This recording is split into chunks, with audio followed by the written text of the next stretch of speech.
സായിറാം. അധ്യായം 10.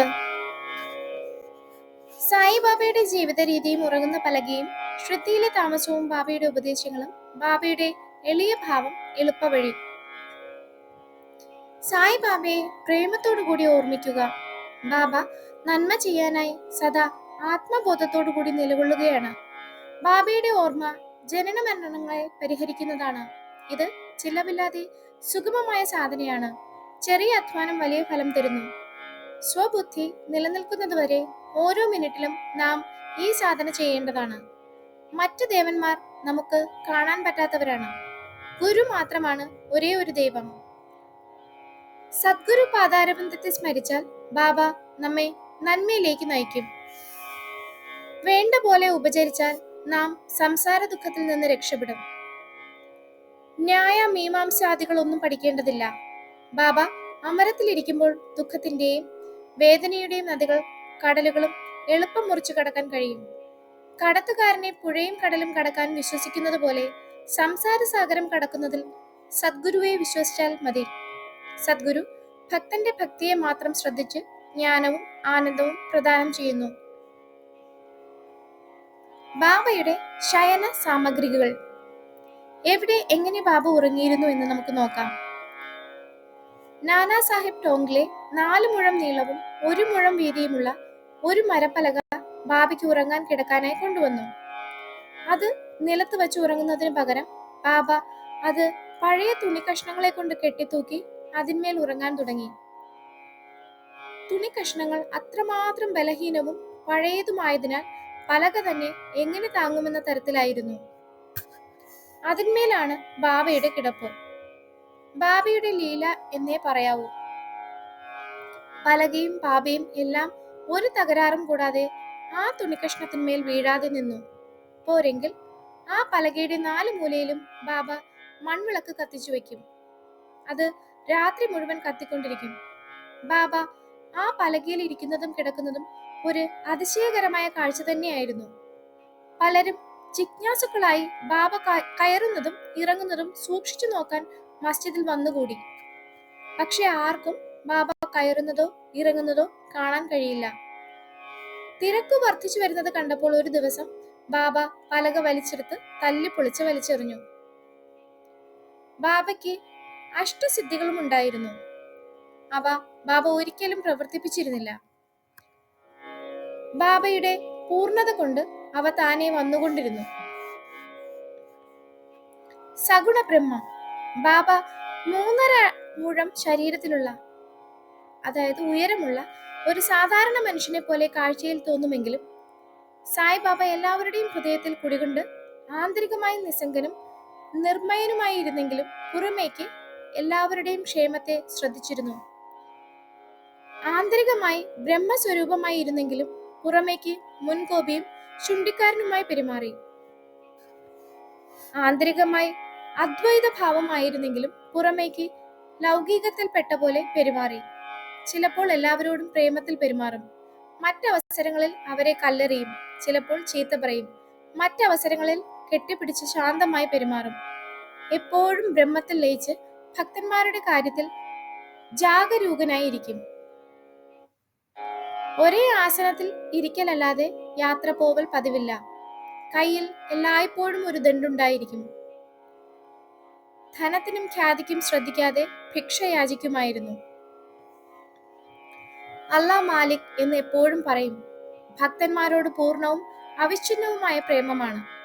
ബാബ ആത്മജ്ഞാനത്തിന്റെ വിളനിലമായിരുന്നു. അതായിരുന്നു സായിബാബയുടെ ദിവ്യരൂപം. ലോകതത്വം മുഴുവൻ സായിബാബയിൽ ഉടലെടുത്തു. അതറിയാവുന്നവർ മനസ്സിലാക്കി. മറ്റുള്ളവർ അത് മനസ്സിലാക്കാതെ കഷ്ടതയിൽ നിന്ന് മോചനമില്ലാതെ കഴിഞ്ഞു. ബാബയുടെ ശ്രദ്ധയിലെ താമസവും ജനനകാലവും. ആർക്കും സായിബാബയുടെ മാതാപിതാക്കളെ പറ്റിയോ ജനനകാലത്തെ പറ്റിയോ കൃത്യമായി അറിഞ്ഞുകൂടാ. പക്ഷേ ശ്രദ്ധയിലെ താമസം കൊണ്ട് ജനനകാലം കണക്കാക്കാം. 16 വയസ്സുള്ളപ്പോൾ ബാബ ആദ്യം ശ്രദ്ധയിൽ വന്ന് 3 കൊല്ലത്തോളം താമസിച്ചു. പിന്നെ പെട്ടെന്ന് കാണാതായി. പിന്നെ ഔറംഗാബാദിൽ കണ്ടു. പിന്നെ ചാന്ദ് പട്ടേലിന്റെ കല്യാണ പാർട്ടിയോടൊപ്പം ശ്രദ്ധയിൽ വന്നു. അന്ന് 23 വയസ്സുണ്ട്. പിന്നെ 60 കൊല്ലം ശ്രുതിയിൽ താമസിച്ചു. 1918 മഹാസമാധിയായി. അതിൽ നിന്നും ഏകദേശം ജനനകാലം 1838 നമുക്ക് അനുമാനിക്കാം. ബാബയുടെ ജീവിതോദ്ദേശവും ഉപദേശവും. ഋഷി രാമദാസ് 17-ാം നൂറ്റാണ്ടിൽ ജീവിച്ച് യവനന്മാരിൽ നിന്നും പശുക്കളെയും ബ്രാഹ്മണരെയും രക്ഷിക്കുന്ന കൃത്യം നിർവഹിച്ചു.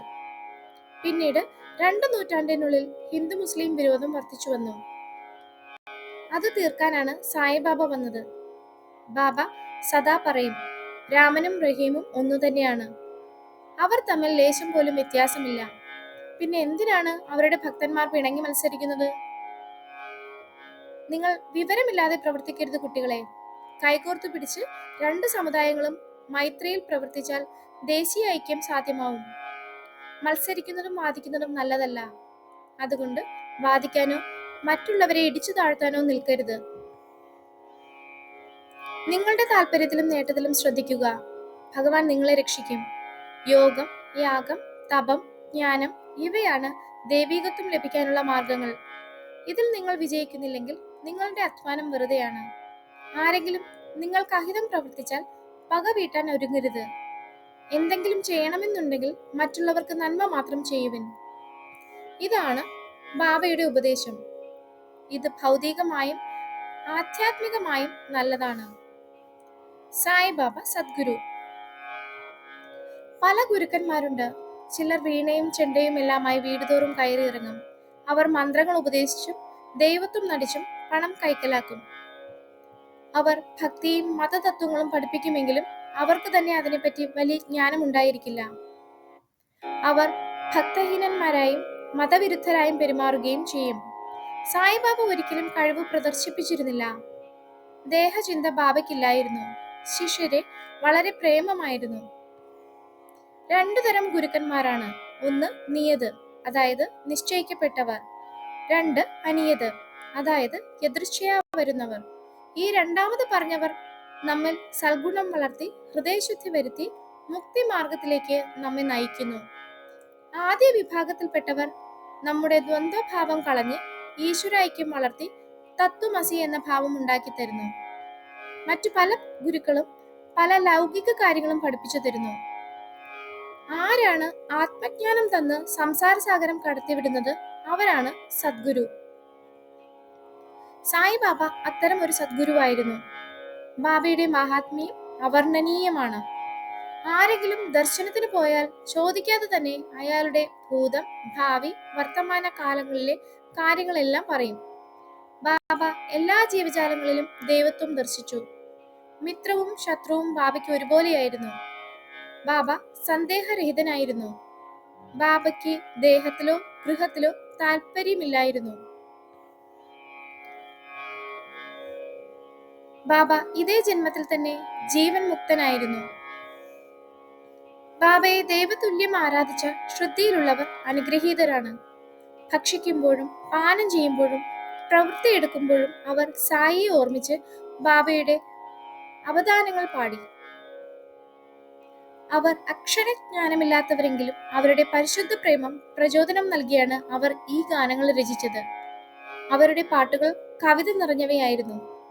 വിവരമല്ല, പ്രേമമാണ് അത്തരം ഗാനങ്ങൾ നിർമ്മിക്കാൻ പ്രേരിപ്പിച്ചത്. ഈ ഗാനങ്ങൾ സമ്പാദിച്ച് സായി ലീലാ മാസികയിലോ പുസ്തക രൂപേണയോ പ്രസിദ്ധീകരിക്കാൻ ബാബ അനുഗ്രഹിച്ച് ആരെങ്കിലും മുന്നോട്ട് വരട്ടെ. ബാബയുടെ ഇളയ ഭാവം. ഭഗവാന് 6 ഗുണങ്ങളുണ്ട്. 1 കീർത്തി, 2 സമ്പത്ത്, 3 നിസ്സംഗത്വം, 4 ജ്ഞാനം, 5 മഹത്വം, 6 ഔദാര്യം. ബാബയ്ക്ക് ഇതെല്ലാം ഉണ്ടായിരുന്നു. ഭക്തന്മാർക്കു വേണ്ടിയാണ് ബാബ മനുഷ്യരൂപം കൈക്കൊണ്ടത്. ബാബയുടെ ദയയും അനുഗ്രഹവും അതിശയകരമാണ്. ഭക്തന്മാരെ ബാബ ആകർഷിച്ചിരുന്നു. ഭക്തന്മാർക്കു വേണ്ടി ബാബ അമൃതവാണി പൊഴിക്കുമായിരുന്നു. ബാബ ഒരിക്കൽ വിനീതമായി ഇപ്രകാരം പറഞ്ഞു: അടിമകളിൽ അടിമയായ ഞാൻ നിങ്ങളുടെ കടക്കാരനാണ്. ഞാൻ നിങ്ങളുടെ ദർശനം കൊണ്ട് സംതൃപ്തനാണ്. നിങ്ങളുടെ പാദം എനിക്ക് കാണാൻ കഴിഞ്ഞത് വലിയ കാര്യമാണ്. ഞാൻ നിങ്ങളുടെ മരത്തിലെ കൃമിക്ക് തുല്യമാണ്. ഞാൻ അനുഗ്രഹീതനായി കരുതുന്നു. ഇതെന്തൊരു വിനയമാണ്! ഇതിൽ സായിക്ക് അപമാനകരമായി വല്ലതും തോന്നുന്നുവെങ്കിൽ അതിന് പരിഹാരമായി ബാബയുടെ നാമം ഉച്ചരിക്കുക. ഭോഗ്യങ്ങളിൽ ബാബയ്ക്ക് താല്പര്യമില്ലായിരുന്നു. തിന്നുന്നതിൽ സ്വാദ് നോക്കലില്ല. കാണുമെങ്കിലും എന്താണ് കാണുന്നതെന്ന് താല്പര്യമില്ല. ഹനുമാനെ പോലെ ബ്രഹ്മചാരിയായിരുന്നു. സായി പരിപൂർണനായിരുന്നു. ഒരു ഉദാഹരണം പറയാം. നാനാവല്ലി. ശ്രുതിയിൽ പ്രത്യേകതരം സ്വഭാവക്കാരനായ നാനാവല്ലി എന്നൊരാളുണ്ടായിരുന്നു. അയാൾ ബാബയുടെ പ്രവൃത്തികളിലും മറ്റു കാര്യങ്ങളിലും ശ്രദ്ധിച്ചിരുന്നു. ഒരിക്കൽ അയാൾ ബാബ ആസനസ്ഥനായിരിക്കുന്നവിടെ ചെന്ന് ബാബയോട് എഴുന്നേൽക്കാനും അയാൾക്ക് അവിടെ ഇരിക്കണമെന്നും പറഞ്ഞു. ബാബ ഉടനെ എഴുന്നേറ്റ് കൊടുത്തു. കുറച്ച് അവിടെ കയറിയിരുന്ന് എഴുന്നേറ്റ് നാനാവല്ലി ബാബയോട് ഇരുന്നോളാൻ പറഞ്ഞു. ബാബ ഇരുന്നതിൽ പിന്നെ നാനാവല്ലി നമസ്കരിച്ച് അവിടുന്ന് പോയി. ബാബയ്ക്ക് ഒരു വിഷമവും ഇതിൽ തോന്നിയില്ല. നാനാവല്ലി ബാബയുടെ വലിയ ഭക്തനായി. ബാബ സമാധിയായതിന്റെ 13-ാം ദിവസം അന്ത്യശ്വാസം വലിച്ചു. എളുപ്പവഴി ഋഷിമാരുടെ കഥ കേൾക്കലും അവരുടെ സംസർഗവും. സാധാരണക്കാരനെ പോലെ ബാബ പെരുമാറിയെങ്കിലും ബാബയുടെ പ്രവൃത്തികളിൽ അസാധാരണ സാമർഥ്യവും ബുദ്ധിശക്തിയും പ്രകടമായിരുന്നു. എന്തു ചെയ്യുന്നതും ഭക്തന്മാർക്ക് വേണ്ടിയായിരുന്നു. ആസനമോ അഭ്യാസമോ അനുഷ്ഠാനമോ മന്ത്രമോ ഒന്നും ബാബ നിർദ്ദേശിച്ചില്ല. ബാബ പറഞ്ഞത് എല്ലാ സാമർഥ്യവും ഉപേക്ഷിച്ച് സായി സായി എന്ന് മാത്രം സ്മരിച്ചാൽ മതിയെന്നാണ്. ബാബ നിർദ്ദേശിച്ച പ്രകാരം ചെയ്താൽ നിങ്ങളുടെ എല്ലാ കെട്ടുകളും അഴിഞ്ഞ് സ്വതന്ത്രനാവും. അഗ്നിഹോത്രം മുതലായത് ബ്രാഹ്മണർക്ക് മാത്രമാണ്. മറ്റുള്ളവർക്ക് അത് പ്രയോജനകരമല്ല. മനസ്സ് ചിന്താകുലമാണ്. ചിന്തിക്കാതിരിക്കാൻ മനസ്സിന് കഴിയില്ല. അതിന് ചിന്താവിഷയം കൊടുത്താൽ അതിനെപ്പറ്റി തന്നെ ചിന്തിച്ചിരിക്കും. ഗുരുവെ ചിന്തിക്കാൻ കൊടുത്താൽ ഗുരുവെപ്പറ്റി ചിന്തിക്കും.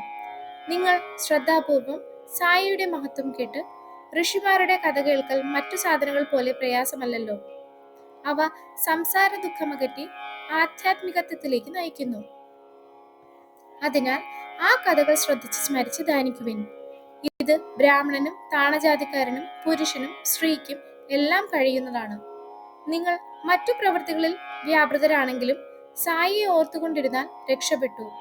ഇത് എളുപ്പ വഴിയായിട്ടും എന്താണ് എല്ലാവരും അത് സ്വീകരിക്കാത്തത്? കാരണം ദൈവാനുഗ്രഹം ഇല്ലെങ്കിൽ കഥ കേൾക്കാനും തോന്നില്ല എന്നതാണ്.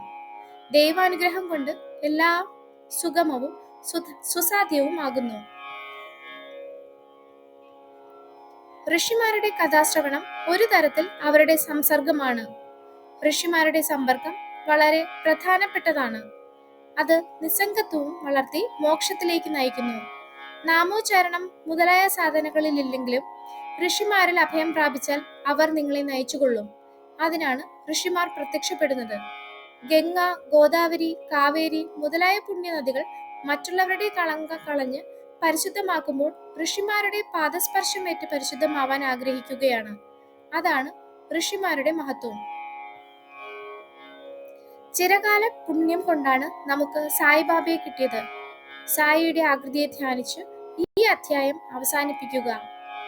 മസ്ജിദിന്റെ ഒരറ്റത്ത് സുന്ദര കളയമ്പരനായി സായി നിലകൊള്ളുന്നതായും ഓരോ ഭക്തനും ക്ഷേമത്തിനായി ഉതി കൊടുക്കുന്നതായും ധ്യാനിച്ച് ലോകകാര്യങ്ങൾ ശ്രദ്ധിക്കാതെ പരമാനന്ദ സ്വരൂപിയായി നിലകൊള്ളുന്ന സായിബാബയുടെ മുന്നിൽ വിനയത്തോടുകൂടി ദീർഘദണ്ഡ നമസ്കാരം ചെയ്യുക. ശ്രീ സായിയെ നമിക്കുവൻ. ലോകശാന്തി ഭവിക്കട്ടെ. ഓം സായിറാം.